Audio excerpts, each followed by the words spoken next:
and grateful to accept this award. Ito'y patunay ng sa walang kapagurang dedikasyon, sipag ng bawat isa sa aming team. This award is an unexpected blessings for us. It's true that being obedient will come a long way. I remember my unit manager, UM Karina, told me na maging obedient palagi. Sumunod agad sa itinuturo at ipinapagawa. Yes, because obedience brings blessings.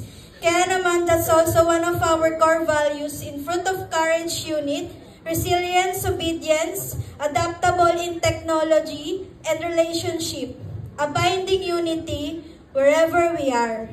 Gusto kong ipahayag ang aking taos-pusong pasasalamat sa bawat miyembro ng aming team sa Fruit of Courage unit. Maraming salamat sa pagmamahal nyo sa advocacy natin, na if ever man, anytime na may mangyari sa clients, nandito lang tayo, nagkukomit, telling them, I will be your advisor for life. Fulfilling our purpose and promise to our clients.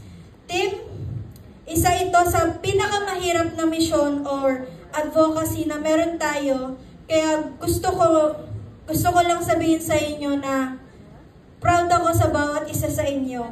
Lagi kong sinasabi sa team, when it comes to new business applications, I recommend my team to use e-app because it's a very convenient and hassle-free way to complete the process, mapa-online man or face-to-face. To make things even smoother, I suggest selecting e-policy option so that clients can get a faster view of their policy contract online. Providing excellent service to our clients should always be our top priority.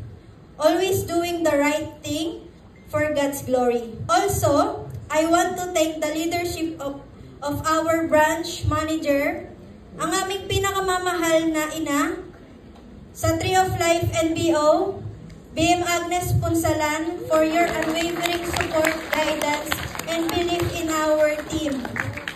To Territory 1 leadership of TH Maylin Segusmundo, CH Jacqueline Caps, and RSM Jack.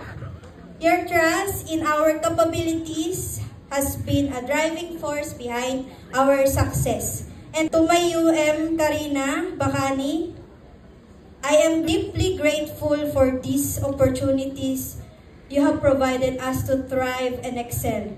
And to my co-Sun Lifers, let us continue to uphold high standards in our sales approach through compliance with the Insurance Commission's market conduct and Sun Life MRA values. Muli, maraming salamat sa napakagandang karangalang ito. Fruit of Courage Unit, Top 1 Unit in overall sales practices nationwide. I am deeply grateful and honored. Glory to God in the highest.